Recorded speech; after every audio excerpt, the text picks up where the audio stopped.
Every story is a ticket to somewhere extraordinary. No need to pack a bag, just settle in and let the words transport you. Now boarding, an insight to an author's mind. This is the Story Station.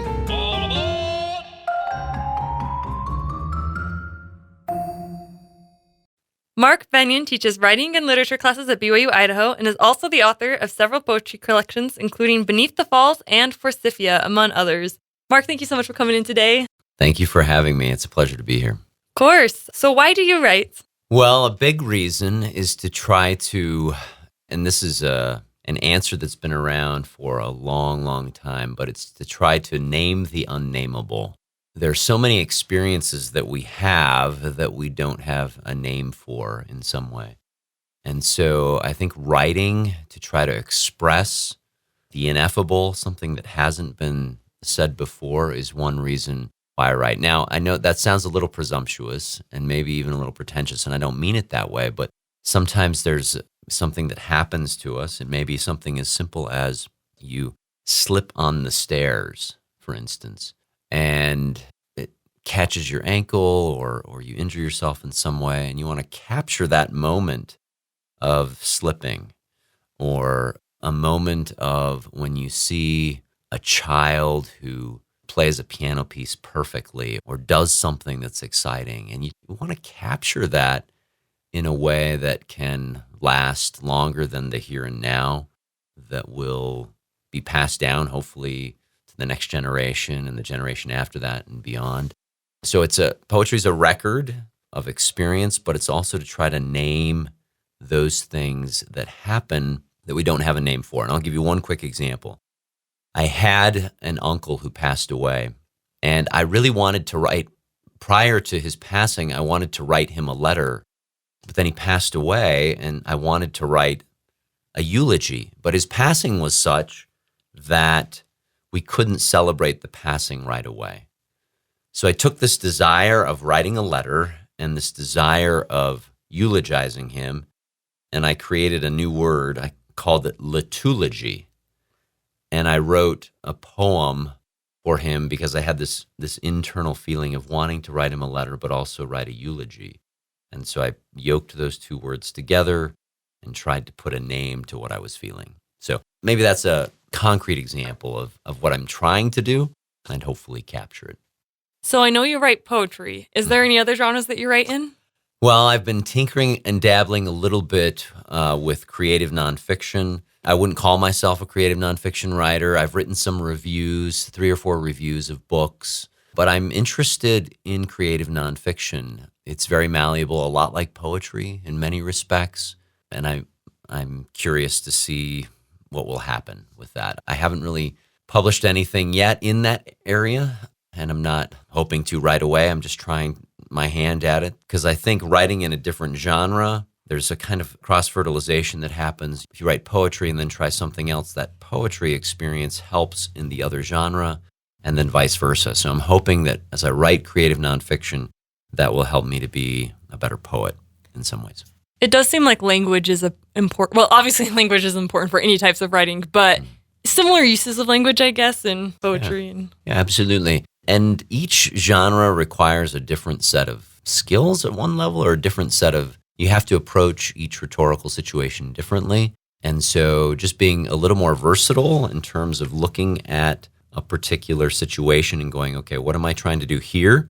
Is there anything in this situation, in writing a creative nonfiction piece or essay, that would help me to write poetry better? Is there a way that I could take, say, rhyme and sound and rhythm and imagery that's used in poetry in a way that may translate into creative nonfiction as well? So there are certain trade-offs, certain things that help one another. When I took your drama class, and that was like a year ago, when I was at BYU Idaho, and I have to explain because I don't do drama, but we were reading all these different plays, and I remember you opened class with this dramatic monologue, and it just blew us all away. So as someone who appreciates the theater, sure, has that influenced the way that you write poetry? Oh, absolutely. I fell in love with language through the theater.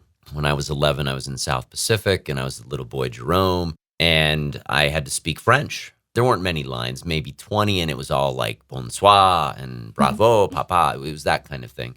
Wasn't anything huge, but I loved just to hear language spoken and then also sung. And then later on, a few years later, I went to see a couple of Shakespeare plays at the Southern Utah Shakespeare Festival.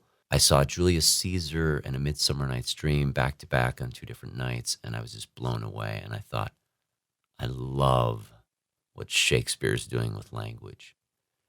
And so I got involved in theater. I continued to be involved in theater and plays, and I loved just the musicality of both the spoken word in theater, but also the songs. And I wrote some poems as well, because poetry is a kind of theater to a degree, whether you're writing a lyric poem or a narrative or a dramatic poem. And I absolutely loved it. I loved the theater. I recognized too, and in fact, when I started college, I was a theater arts major, but realized I wasn't a good enough actor that I was going to make it on Broadway, even though I had, these wild dreams that would happen. But I wanted theater to continue to be part of my life, and I kind of transitioned from being a theater major to being an English major because I loved language, and then continued to fall in love with poetry and write it and explore it and use it as a way to express myself. And so in many ways, too, when I write something, I will always read it aloud because I'm interested in how it sounds. And I think part of that is because I love how Shakespeare's language sounds. You have phrases like, "Avaunt, begone, thou hast set me on the rack." That's a line from Othello. I love how just the sound of that, he has such incredible sounds, not just with rhyme, but alliteration and assonance and onomatopoeia that he uses. And so I want to use that in my own work. And there's a lot of wordplay, too, that Shakespeare uses, which is also what happens in poetry. There's a lot of wordplay and double entendre and paradox and that kind of thing. I've only written poetry a handful of times, and half of those times were for schoolwork. And, sure. Yeah. Kind of forced to do it. But I just had never considered how much, when you're writing poetry, you're not just focusing on how they look on the page and all that, but reading it out loud, too, to see how it sounds. I never even considered that, which seems a little silly. But then again, I'm not a poet, really. So No, and a lot of people don't. Sometimes we think of poems as just something you read in a book, but poetry is meant to be spoken. Originally, when the Odyssey was written and other ancient poems were written, they were meant to be spoken. And then as you heard them, you could memorize them. A lot of people that were illiterate would memorize poems because of their musicality. And today, we have music, songs everywhere. We turn on the radio. That, in some ways, is our poetry today. But it has words, of course, to a very, musical beat. Poetry continues to survive, even in light of having such a music-saturated culture. And I think part of that is because the sound of language excites us. Think of Dr. Seuss, when you heard Dr. Seuss when you're young, and just how rollicking his phrases were and the speed with which they kind of fall off the tongue. We love that, and I don't think we outgrow it. We love it as kids, but as we get older, we love it when there's some kind of wordplay or some kind of humor that draws us in when someone uses language creatively. So that's true. When I was in not middle school, it was high school, and I had to memorize a scene from Romeo and Juliet, and my sister memorized it with me, and it's the part when Mercutio and Tybalt are fighting. Sure. And we still have snatches of it memorized, and we'll just quote it to each other all the time. So that's great. Language is powerful. It is. It's very, very powerful, compelling. And I think for me, how can I communicate in a way, hopefully, that's clear, that's honest, that's hopeful, that hopefully inspires to a degree, and hopefully shows some empathy too. Do you have any favorite forms or conventions of poetry? It's a great question. I don't know if I have a favorite. I like a lot of different forms. I like, of course, the sestina and the villanelle, the sonnet. I enjoy writing some Japanese forms known as the haiku and the haibun. There's also a Korean form known as shijo. I like using some of the Hebraic parallel structures that exist. Climactic parallelisms are interesting to me. I can't say I favor one over the other. I do try at times to write a poem that is maybe in free verse and then to write a poem that is in, say, a sonnet form or a villanelle form. I think writing in form, which is, of course, a huge tradition that's been handed down to us from the time of the Greeks up to the present, been handed down not just from in Western culture, but in Eastern cultures as well. those forms have a lot to teach us about discipline, in some ways, those forms are a lot like what the lines on a tennis court.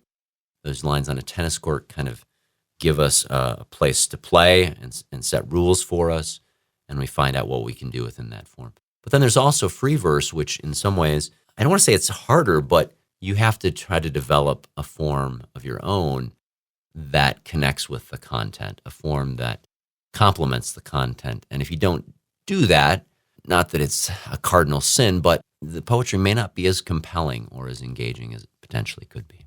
My brother says that free verse isn't poetry. We all laugh at him, but he's adamant about it. He's like, it has to have a form, and we're like, Yeah, well, and a lot of people feel that way, and I certainly respect that attitude. There was certainly a time from about the 1950s to 1970s when writing in free verse was absolutely huge, and to write a form poem was seen as heretical or anathema. But I think there's a healthier relationship to poetry now in the sense that people see the value, or I should say, people writing poetry and people who appreciate it see the value of form and see the value of free verse poetry, that both methods speak to our experience, speak to who we are as humans, and we don't have to alienate one to privilege the other, so to speak, or denigrate one, I should say, to privilege the other. So, yeah, it's all just different ways to get your ideas out. Absolutely, yeah. I mentioned this in the email I sent to you, but sometimes this is going back to when you have to write a poem for school. Sure, yeah. And similarly, you might not, now that I've graduated, I'm not in school anymore, but sometimes when you're writing, you might have deadlines that you have to meet. Sure. Or even if you have forced deadlines, you don't want to just keep working on the same thing forever and ever and ever. You want to get to a point where you're like, okay, maybe it's not completely finished, because some people say writing's never finished, but sure, you actually feel good about it. But I feel like it's hard to find a balance sometimes between you're like, okay, I want to write, and you sit down and you just have no idea what to write, and it's hard to force that creativity and that inspiration. But at the same time, if I'm like, oh, I'll just wait for creativity to come to me, I would hardly ever write. So what advice would you have in that situation? Well, I think kind of setting aside time every day. If say you have a deadline and the deadline's a week away, our human tendency is to wait till the night before and get her done. And that doesn't work very well for most of us. Some people it may work for. But I think a large part of kind of finessing that tension is to sit down and go, okay, I've got a week. Tonight I'm going to write for an hour and see what happens. And tomorrow night I'll write for an hour. And the next night I'll write for an hour or morning, depending on. But doing a little at a time so that you give yourself time to write something. And it may be total junk the first night or two, but then you find a groove. If you show up to write and to work and to do something, you develop some momentum. Momentum begins to accrue slowly, but surely. And as that momentum starts to increase, you start to get ideas. You get to the point where, wow, I can't wait to sit down to write, because you find you're full of ideas and those ideas accrue. But if it's just a little here and a little there, or you're writing to beat a deadline, then at one level, the end product's probably not going to be as successful as you want it to be. I think sometimes as writing teachers too, we privilege, say, a page count. On this date needs to be done. And so a lot of students, instead of thinking of their ideas, will think, I need to write 10 pages, instead of, I need to write down some ideas that could potentially change the world, or write down something that's meaningful. And if we're not careful as teachers, we can privilege the page count, and then students are like, man, how can I make this sentence just a little bit longer so I get onto that 8th page and then I can be done? And so I think certainly we have to have deadlines, but if the focus is solely on that deadline, we'll end up writing for the deadline and not end up writing for meaning or purpose, in my opinion. I hope that makes sense. Oh, definitely. That makes a lot of sense. And even now thinking back on it, it's true that when I actually do sit down to write, even if it's not the best writing, it's better than if I hadn't written at all. And it doesn't kind of inspire me to come up with more ideas. Absolutely. There's some kind of, discovery that comes from just sitting down and at least trying. Right. Tell me more about the poems that you're going to read today. So one of the things, my wife and I, Christine and I, we have 5 children, 4 daughters and a son. And I learned pretty early on with our first daughter, when I was in the labor and delivery room, to be quiet, to do whatever my wife asked, and just to keep my mouth shut because anything I said in that moment was going to fall flat and maybe anger her in some way. But when our children were born, that experience was such a gut-wrenching, beautiful moment. And I remember my mom saying to me, Mark, you will know how much I love you when you have your first child. And it was powerful. It was overwhelming. And so I thought I need to write a poem. Again, here's an experience. It's the ineffable. How do I describe this? And so 2 of the poems I have planned to read today. One is one for my mother. I think on birthdays we have it all wrong. We need to give the credit to our moms and not to us for what they did. And so one of the poems I'm going to read is kind of a tribute to her. She also gave birth to 5 children, just as my wife has. And so this poem in some ways is a tribute to any mother, not just to her. And then another poem is a poem that I wrote right after our son was born. He's the youngest of our 5 children. Another poem is based around the death of my brother. Died when I was quite young. I was 6 and he was almost 3. And many years later, when our own son was born, our own son is named after my brother, a man who had been close to my family called my parents and shared an experience with them. And so that other poem I'm going to read deals with that experience of what happened when he spoke to them, or to our family, I should say. Wow, thank you. I'm excited. No pressure or anything, but with all your theater background. All right. Well, I'll go ahead. I'll read the birth poems, and I'll start with the poem called Imagining You the Morning After My Birth. You cradle me in the yellow haze after a fitful night, your stomach still ablaze with uterine contractions as I learn how to eat. The St. Mary nurses coo and question, juggle IVs and needles, medicine and bedsheets. You look for yourself and your parents in my swollen face. Measure this fist against your pointer finger. There are shivers of hunger passing between us. Muscles that will take another 3 trimesters to heal. With one hand, you trace the cartilage and sinew along the ridges of my nose and chin. With the other, you prop up my neck and witness my effort to swallow. From the other rooms come staid, doctored voices and intermittent moans. You'd pray for these women, your sisters now, in their terror, in their offering of blood, lungs, and bone. But it's all you can do to remember the next visitor as your head begins to nod, bobbing to the even rhythms of sleep. I hear your regular heartbeat and open one eye toward the hunch of your shoulder and wrinkled hospital gown. Your hair is matted with the strains of yesterday's sweat, the strands of blonde tucked in by exhaustion as you take this moment for yourself, this necessary point of departure, like a ship heading for the sea.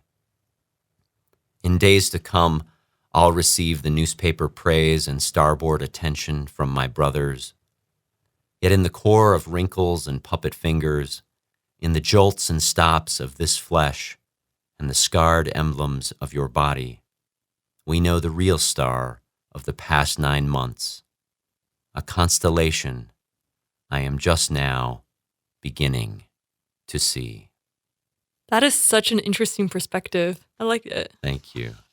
I almost wish it's kind of, like you said, poetry was meant to be spoken originally, but there's so much to be gained in rereading poetry. Even when you sent me the poems beforehand, I read them, then I read them again, and I was like, whoa, you notice so much more. So it's on a podcast, I'm almost like, go listen to it again, you know? Well, I think that you're hopefully striving for that too. When you write a poem, that hopefully it's something that can be reread, re-remembered, savored, and something that you'll go back to and you'll see hopefully something different each time you look at it. I think that's one of the end goals of writing poetry, is trying to have people go back and see it again. This next poem, again, this one is about the birth of our son. It's called Fifth Set. After 9 months of estrogen, after they rush to the hospital mid-morning to witness unfolding, the nurse banter with the doctor, clinical auguring, she closes her eyes, forgoes the spinal block to forge kinship with hosts of women and her rising sun. Her fifth child, the final note, akin to a blunt, tingling amen. Or like the pound and heave in the fifth set, the whale arc and splash for the dipping ball, the cross-court volley, then overhead stream, bruise in the tailbone, nothing left to sweat, just one more dive amid the muscles' gall, when she hears him open his mouth and scream. With that poem, I wanted to ask about the enjambment or enjambment. I think enjambment is prettier, more French. But sure, yeah. Because, correct me if I'm wrong, because it's been a while since I've taken any sort of poetry, creative writing class. Sure. But isn't that like with the lines, how you kind of break them? There's no punctuation at the end of the line. Mm-hmm. So you have, when there's punctuation at the end of the line, it's called an end-stopped line. And then, how'd you say that? The enjambment? Okay. I don't speak French anymore, like I did when I was 11, but no, that enjambment is fun because enjambment kind of keeps the reader on their toes, and the meaning is both horizontal and vertical.